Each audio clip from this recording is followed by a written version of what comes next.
누가 딱 정해서 소금을 먹어도 된다 안 된다 내 몸에 맞게 답을 알려주는 사람이 있다면 소금물 시작할 때 엄청 편해지겠죠. 아마 대부분의 사람들이 소금은 안 좋다, 저염식을 해야 건강하다고 알고 계셨을 텐데요. 전문의들 사이에서도 입장이 나뉘고 있어요. 이건 좀 놀랍지 않나요? 상황이 이렇게 돌아가고 있는데 나만 이 내용을 모르고 있다가는 다른 사람들은 소금물로 건강해지고 있을 때 혼자 질병에 더 쉽게 노출될 수 있습니다. 오늘 내용은 인생의 질과 직결되는 내용이니까요. 건강에 관심 있으신 분들은 끝까지 보시고 꿀팁도 전부 흡수해 가시기 바랍니다.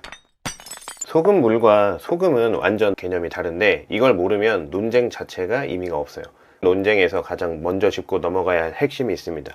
소금과 소금물은 다릅니다. 이걸 구분하지 않으면 이후의 모든 논의가 헷갈릴 수밖에 없어요. 바닷물을 한번 생각해 보세요. 바닷물 속에는 수많은 생명체가 태어나고 지금도 살고 있습니다. 물고기도 살고 해초도 자라고 산호도 번성하죠. 그런데 그 바다에서 잡아올린 생선에 소금을 직접 뿌리면 어떻게 되나요? 네, 세포가 죽습니다. 수분이 빠져나가면서 조직이 파괴되는 거죠. 바닷물이라는 소금물은 생명이 태어나는 곳이지만 이 소금 자체는 직접 세포에 닿으면 세포를 파괴합니다. 이 원리가 왜 중요하냐면 짜게 먹는 것과 소금물을 마시는 것은 우리 몸에 들어가는 경로와 작동하는 방식이 완전 다르기 때문이에요. 짜게 먹으면 높은 농도의 소금이 위 점막과 대장 점막에 직접적으로 접촉을 하게 되죠. 이게 반복되면 위암이나 대장암의 위험 인자가 될 수 있어요. 이건 이학적으로도 근거가 있는 이야기인데 소금을 적당한 농도로 물에 녹여서 마시면 이야기는 완전 달라집니다. 우리 체액의 농도인 0.9%에 가까운 소금물은 세포를 파괴하는 게 아니라 오히려 세포가 받아들이기 편한 형태로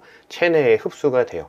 그래서 짜게 먹는다, 소금을 먹는다가 아니라 소금물을 먹는 거예요. 우리가 어디 아프면 무조건 꽂는 게 뭐죠? 네, 병원에서 링거 수액을 놓아줍니다. 바로 생리식염수를 병원에서 환자에게 마시는 것도 아니고 정맥으로 직접 넣는 그 수액이 소금물이라는 사실, 이거 한번 생각해 보시면 소금물 자체가 위험하다, 독이 된다라는 주장이 얼마나 잘못됐는지 아실 수 있을 거예요.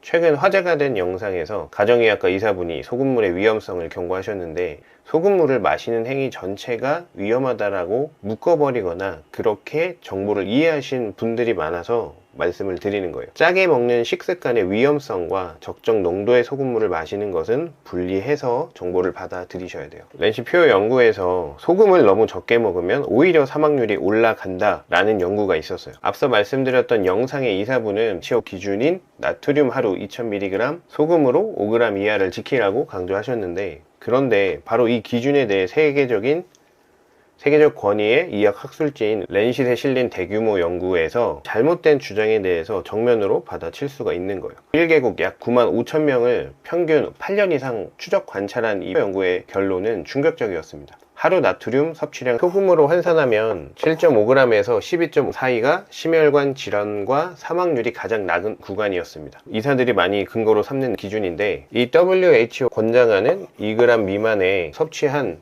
그룹에서는 오히려 심근경색과 총 사망률이 증가하는 유의미한 결과가 나왔습니다. 소금을 너무 많이 먹어도 위험하지만 너무 적게 먹어도 위험하다라는 제이커브 현상이 확인이 된 거죠. 한국에서도 비슷한 결과가 나왔습니다. 세브란스 가정의학과 이지영 교수팀이 한국인 14만 3천여 명을 대상으로 평균 10년 이상 추적 관찰한 결과 나트륨 섭취량은 심혈관계 질환과 유의미한 관련이 없었어요. 쉽게 말해서 소금을 적게 먹는다라고 해서, 많이 먹는다라고 해서 사망률이 올라간다라거나 심혈관계 질환에 더 쉽게 노출이 된다라는 논리가 맞지 않는다라는 거죠. 오히려 흥미로웠던 거는 칼륨이에요. 칼륨 섭취가 가장 많은 그룹은 가장 적은 그룹 대비 총 사망률이 드나 낮았습니다. 여기서 정말 중요한 포인트가 하나 있어요.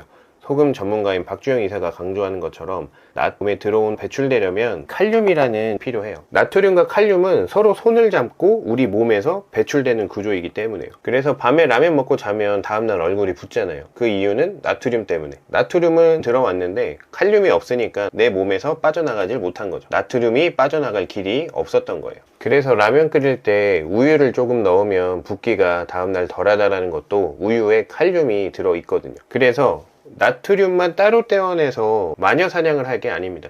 나트륨과 칼륨의 균형이라는 이 전체 그림을 보실 줄 알아야 돼요. 소금이 나쁘다, 소금물이 나쁘다, 전체적으로 나트륨 섭취 자체가 나쁘다라고 말씀하시는 의사들의 이야기를 잘 들어보면 특정 분과의 전문의일 가능성이 큽니다. 이걸 한번 체크해 보세요. 그래서 이 소금을 많이 먹게 되면 우리 몸의 이 콩팥, 신장이라고 하죠. 이 신장에 부담을 주게 된다. 소금을 많이 섭취하는 거는 무리하게 일을 시키는 거고 야근을 시키는 것과 같다라는 비유를 많이 쓰시는 걸 보셨을 거예요. 신장 관점에서 보면 틀린 이야기는 아니에요. 그런데 이 주장에는 결정적인 문제가 있습니다. 우리 몸은 이 신장 자체가 아니잖아요. 장기 중에 하나일 뿐인 거죠. 이 나트륨, 소금물을 먹게 되면 섭취하는 거고, 이 나트륨은 세포 외액에서 가장 풍부한 양이온이에요. 체액과 전해질의 균형을 유지하고 삼투압을 조절하면서 신경 전달과 근육 수축에 필요한 역할을 하는 아주 중요한 영양소이자 물질인 거죠. 위액, 장액, 췌장액, 타액, 담즙 같은 소화액의 핵심 재료가 되기도 합니다. 염화나트륨이라고 해서 화학식을 이렇게 쓰는데, 나트륨은 플러스 전하를, 염소이온은 마이너스 전하를 띠면서 우리 몸속의 모든 신호 체계를 작동시켜요. 뇌에서 손끝까지 명령이 전달되는 것, 세포 안팎으로 영양물질이 드나드는 것, 이 모든 과정이 전해질의 전기적 힘으로 이루어집니다. 소금물이 없으면 이 시스템은 완전히 망가지게 돼요.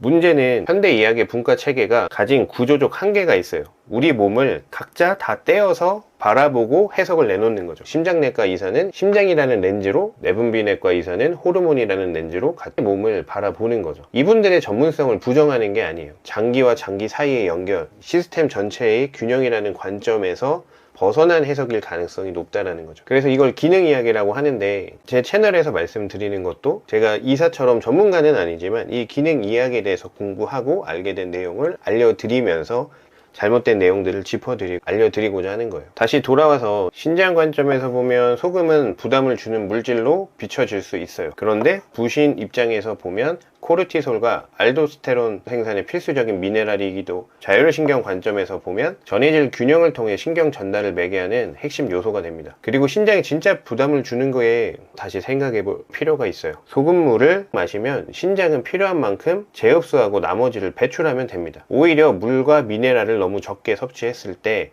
신장은 소변으로 내보낼 게 없어 내보낼 것까지 쥐어짜서 재사용해야 돼요. 당뇨에서 신장이 진짜 망가지는 이유가 이 당 분자의 크기가 미네랄 또는 물 분자보다 훨씬 크기 때문에 신장의 여과막에 걸려서 물리적으로 손상을 주기 때문이지, 소금물 때문에 신장이 망가진다라는 정보를 그대로 받아들이시면 안 돼요. 의사들이 하는 이야기가 자신이 공부한 정보에서 바라보면 맞는 말이긴 하죠. 하지만 내 몸의 전체적인 시스템적인 관점에서 바라보면 반드시 맞는 정보가 아닐 수도 있다는 것을 인지를 하셨으면 좋겠어요.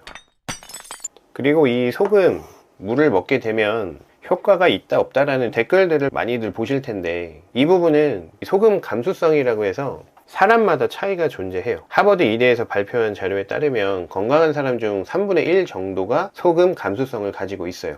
이 사람들은 나트륨 섭취에 따라 혈압이 임의 있게 변동을 합니다. 반면 약 10%의 사람들은 역소금 감수성을 보여서 소금을 줄이면 혈압이 올라갑니다. 나머지 사람들은 소금 저항성으로 소금 섭취량이 변해도 혈압에 큰 영향을 받지 않아요. 이 말은 모든 사람에게 천편일률적으로 소금을 줄이라고 하는 권고가 과학적으로 정밀하지 않았다는 걸 의미해요. 짜게 먹어서 고혈압이 걸린다라고 단정하는 것에 대해서도 다시 생각해 볼 필요성이 있어요. 케이스 바이 케이스가 존재하는 거죠. 실제로 고혈압 환자가 병원에 가면 의사가 고혈압 약을 처방합니다. 그 약이 뭐예요? 혈관 확장제, 혈액을 묽게 하는 약, 심장 박동을 조절하는 약들이에요. 소금과 직접적인 관계가 없는 약물인 거죠. 만약 고혈압의 원인이 순전히 이 나트륨, 소금 때문이라면 소금만 끊으면 치료가 되어야 됩니다. 고혈압은 없어져야 돼요. 그런데 어떤 의사도 소금만 안 드시면 고혈압 약 안 드셔도 됩니다 라고 말할 수는 의사는 한 명도 없을 거예요. 반대로 저혈압 환자에게 소금을 먹여서 정상 혈압으로 올려놓은 경우도 거의 없습니다. 이건 소금과 혈압과의 관계가 우리가 생각하는 것만큼 단순하지 않다라는 방증이에요. 물론 소금에 민감한 체질의 사람들은 분명히 존재해요. 하지만 그 비율이 전체를 대표하는 것은 아니라는 거죠. 고혈압이 있고 소금 감수성이 높은 사람에게는 저염식이 도움됩니다. 저혈압이고 부신 기능이 떨어져 있고 소금 저항성이 있는 사람에게까지 같은 잣대를 적용하는 것은 맞지가 않는다라는 거죠. 그럼 이 음식을 어떻게 먹어야 하는가 궁금하실 텐데, 이 소금물 논쟁에서 잠깐 한 발 뒤로 물러서서 보셔야 돼요. 첫 번째는 농도예요. 우리 체액이 0.9%이기 때문에 0.9%를 고집하는 분들이 있는데, 실제로 0.9%의 소금물을 만들어서 드셔보시면 꽤 짠 편이거든요. 꾸준히 마시기가 쉽지 않아요. 게다가 우리는 소금물만 마시는 게 아니라 밥도 먹고 국도 먹고 반찬도 먹잖아요. 모든 것이 섞여서 몸 안에서 0.9%로 조절되는 것이지, 마시는 물만 고집해서 0.9%로 맞출 이유는 없어요. 우리가 평소 맛있게 먹는 국물 간이 있잖아요. 짭짤하다, 간간하다 라는 정도의 염도가 이 정도거든요. 500ml 물에 약 3g 정도를 넣으면 간간하면서 먹기 좋은 농도가 됩니다. 이 정도에서 시작하시면 돼요. 두 번째는 용량이에요. 건강해지는 방법에 정답은 없어요. 그래서 사람들마다 케이스 바이 케이스가 존재한다고 말씀드렸고, 이 소금물도 0.6%로 맞춰도 이 농도도 부담이 되시는 분들도 있는데, 처음 시작할 때 농도는 0로 시작해 보시고 이 용량에서도 조금 조절을 하실 필요는 있어요. 그래서 추천드리는 거는 처음에는 하루에 500ml 정도, 그리고 뭘 지켜보셔야 되느냐, 몸이 붓는지 부종이 있는지, 그리고 혈압 변동이 있는지, 이런 부정적인 신체 반응이 없으면 다음날 소금물 용량을 조금 늘리셔도 된다는 거죠. 그래서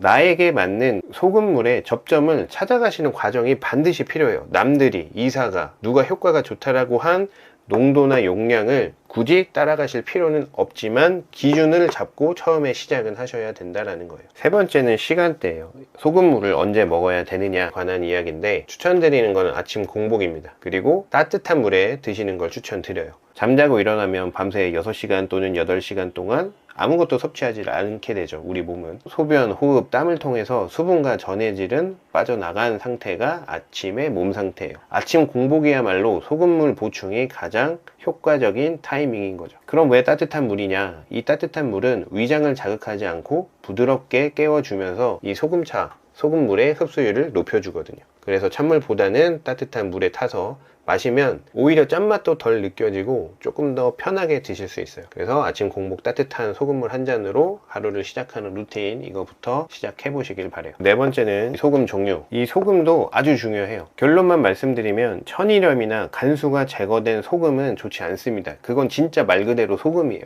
우리가 이 소금물, 소금차를 먹어야 된다고 하는 이유는 그 안에 영양 성분 표에는 칼륨, 마그네슘, 칼슘 이렇게만 보통 표기가 되는데, 사실상 미처 표기 못한 약 90여 가지의 미네랄이 녹아져 있습니다. 그런데 마트에서 파는 이런 일반 소금들은 정제를 한 소금들이거든요. 이런 소금들은 미네랄들이 없는 거죠. 정제염을 드시면 안 된다. 일반 마트에서 파는 소금보다는 조금 가격대는 있지만 이 심층수로만 있거든요. 바다 깊은 곳에서 바닷물을 끌어올려서 미네랄이 아주 풍부한 소금을 만드는 거죠. 미네랄이 풍부한 소금을 선택하시면 나트륨과 함께 칼륨, 마그네슘 같은 미네랄을 함께 섭취할 수 있기 때문에 나트륨 배출과 우리 몸의 밸런스를 유지하고 찾는데 훨씬 효과적이고 유리한 거죠. 특히 칼륨 함량이 높은 소금은 부종이나 혈압 상승을 막아주기 때문에, 그러면 이것만 지키면 무조건 소금물이 좋을까? 그건 아니고 주의하셔야 되는 분들도 있어요.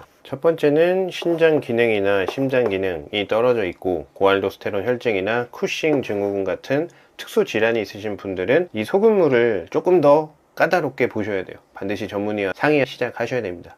이분들은 소분과 수분을 배출하는 능력 자체에 문제가 있을 수 있기 때문에 이 농도와 용량을 좀 더 세심하게 조절하셔야 돼요. 마무리 정리하겠습니다. 이 소금물이 절대 만병통치약이 아니에요. 하지만 이 소금물이 독약처럼 멀리해야 되는 주장도 잘못된 거예요. 진짜 문제는 이 소금이 아니라 우리 몸이 어떻게 돌아가고 있는지를 이해하는 게 핵심이에요. 한쪽에서는 소금물을 마시면 투석한다 겁을 주고, 한쪽에서는 소금 마시고 났더니 피부가 좋아지고 머리 두통이 사라지고 컨디션이 달라졌다. 너무 극단적인 사례들이나 예시들에 휘둘리지 마세요. 여러분의 몸은 여러분이 알아요. 그리고 내 몸이 신호를 보내고요. 유튜브 영상 하나로 이사 한 명의 말로 단정 짓지 마시고 본인의 혈압을 체크하면서 소변의 염도도 확인해 가면서 낮은 농도에서부터 소금이 아니라 소금물을 천천히 시작해 보시는 걸 추천을 드립니다. 반드시 내 몸의 반응을 직접 관찰하셔야 돼요. 건강에는 정답이 있는 게 아니라 100명이 있다 그러면 100개의 답이 있을 뿐이에요. 오늘 영상이 도움이 되셨다면 좋아요, 구독 부탁드리고, 소금물에 대해서 조금 더 심층적으로 영상들을 다룰 텐데 궁금하신 점이 있다면 댓글로 남겨주세요. 다음 영상에서 또 뵙겠습니다.